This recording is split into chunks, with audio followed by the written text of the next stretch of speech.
Chargers fans, for Chris Hayre, I'm Haley Elwood, and welcome out here to StubHub Center for Sunday's regular season finale of Chargers Live. Crazy. Loud and crazy. So loud. Chargers are obviously set to take on the Oakland Raiders, and what more do you want in Week 17? Playoff berth potentially on the line, AFC West rivalry happening.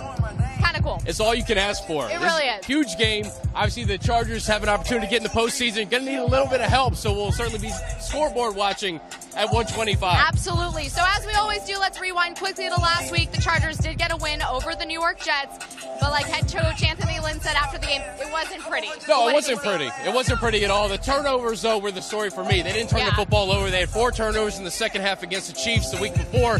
So it's good to see them get back to that. They're 7-1, Haley, when they win the turnover battle.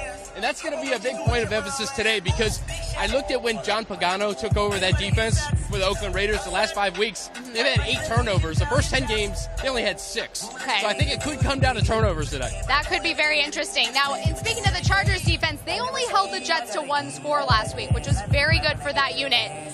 But what are you hoping to see out of them today? I'm hoping that this defense is better against the run. Now, obviously, we get Denzel Perryman back today, which is going to be huge. Last week, Bilal Powell had a 57-yard touchdown in the third quarter. I think 197 rushing yards for the New York Jets. You don't want Marshawn Lynch to get going today and some of these other running backs for the Oakland Raiders. So I think Denzel getting him back is very big. And then in speaking of the Chargers offense, a guy who needed to step up last week and certainly did, Antonio Gates. Oh, yeah. So with the absence of Hunter Henry, how do you see him kind of building on what he did last week and carrying that into today? Well, I think the good thing is he's fresh. Yeah, that's true. 6 catches for 71 yards and a touchdown. And I said it last week, I think Melvin Gordon played a great game, but they wouldn't have won that game without Antonio Gates. So I look for more of the same from him today. I think his role is going to be similar to what it was when Hunter Henry was in the lineup more consistently. Yeah. And again, Melvin Gordon is active today. He is. We don't know how much he's going to be able to give us. We hope a lot. We hope 4 quarters. But look at that passing game led by Keenan Allen and Antonio Gates. Absolutely. And speaking to this game, so like you said, Denzel Perryman is active. Melvin Gordon is active. Russell Okung also active. Which is big. Huge for this team to get those guys back. I know Melvin obviously didn't miss time, but with the injury, kind of missing some practice, but it's big. No, it is. And every guy is important in their own right, obviously. You know, we have Khalil Mack that we're going up against today. It's good to get Russell Okung back in this starting lineup when you have pass rushers like that on the other side. 100%. But everybody makes it. Denzel, we talk about him in the run defense. When he got back in the lineup after being injured the first half of the year, the defense is obviously different with him in the lineup. And then you want to have your bell cow, and that's Melvin Gordon. 100%. Now, you talked a little bit about him before, but John Pagano, because the last time these two teams played in Week 6, Pags was just assistant head coach defense. Obviously, Charger fans know him because he spent 15 seasons coaching with the Bolts. Does his, job now as taking over the DC Reigns benefit the Bolts at all, or benefit his team at all? You know what? I think it's a fun storyline. Yeah. I think it's kind of a wash, though, when you talk about Wiz and Hunt and Rivers and Pagano. But I think you mentioned it earlier in the week. He'd love nothing more than to come to L.A. and ruin the Chargers' playoff hopes. And they have been playing much better under Pagano. As I mentioned, the last 5 games, their turnovers have nearly doubled from the first 10 games. So I expect them to play good defense. But at the end of the day, I just think the Chargers have more offensive firepower. Absolutely. Now, what have you seen differently from the Raiders since the last time these two teams met? Maybe on offense, not necessarily. We talk defense. In general, not too much. I just think that it's been a very disappointing season for them. 6-9. Derek Carr just hasn't looked right. He had that broken bone in his back earlier in the year, and he's very susceptible to pressure. He is, according to Pro Football Focus, we're talking about Deshaun Kaiser, Trevor Siemian territory when you talk about Derek Carr under pressure. That's why I look for Joey Bosa and Melvin Ingram today. The last 5 games, a little bit quiet on the sack front. 2.5 sacks combined. I want to see some sacks, maybe some hits, hurries, and some forced fumbles from that duo. Do you feel Carr's gotten his mobility back a little bit since he, because obviously when the Chargers played in Week 6, he was 1 game removed from taking time off for that back injury. But here we are in Week 17, a little bit longer, a little ways away. Do you think that could be an issue today? I don't know. I look at his numbers last week, Haley, and half of his passing yards came on 1 play. That 1 touchdown to Amari Cooper. So I don't know if it's going to be that big of a difference from the last time we saw him. I just think it's going to be really important for this Chargers defense to get pressure on him. All right, so we can't talk about today's game without talking about the potential potential playoff implications that could happen. I like to say, as John Lennon and Paul McCartney wrote, got to get by with a little help from your friends. So the Chargers have to take care of business today, but they also need some help from other teams. So let's go through quickly what some of the scenarios are for the Bolts playoff berth aspiration. Basically, all the important games are happening at the same time. Which is crazy. Which is crazy. The biggest thing is the Chargers have to beat the Oakland Raiders here at StubHub Center. Yes, that needs to happen today. The Tennessee Titans play the Jacksonville Jaguars. It either needs to be a tie or a loss.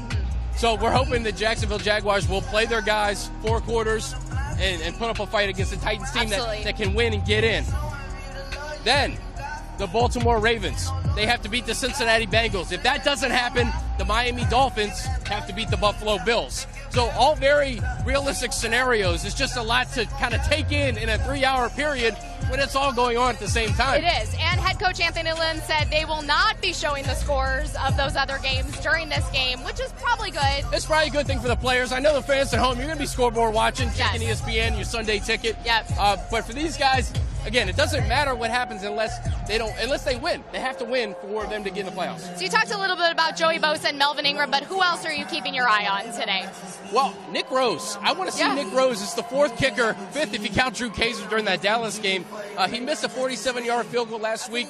Last time he kicked it here, I actually was with the Redskins and missed an extra point. I want to see him make his kicks, make his extra points, and then flip field position. I think special teams is going to be so big in this game, and I think Travis Benjamin could play a big role as well. Absolutely. What about the Marshawn Lynch factor? Because Gus Bradley this week, who knows Lynch pretty well from his time in Seattle, said he feels he looks better right now than he did earlier in this season. How do you contain a guy like that? He's ran hard, and I think just sound tackling, and I think you saw that in Kansas City was kind of the opposite. It was some missed tackles. Kareem Hunt got off. Marshawn Lynch is the type of player that is extremely hard to get down. I think if you talk to any defense in the league, he'd be up there in terms of guys to try to stop. So really, just sound tackling, and again, getting Denzel Perryman, you can't overemphasize it enough. It's huge. You talked a little bit earlier about the need, for sound tackling and about the need to protect the football and force turnovers. But what's another key to victory you think that the Chargers can do today to come out with the win? Well, there's a lot. I think stopping the run is going to be super important. I think getting the passing game going as well. With Keenan Allen and Antonio Gates, Keenan had 4 straight 100-yard games, had, I think, 50 and 60-yard games the last 2. He's due for another big game, and hopefully Antonio can spread the field a little bit, allow some one-on-one opportunities. That could be really good. In regards to this team, though, they started 0-4. Here they are, Week 17. Earlier this week, Phillip Rivers had said if you told us after that 0-4 start that we'd have a chance, we'd take it. It's pretty wild. Here they are.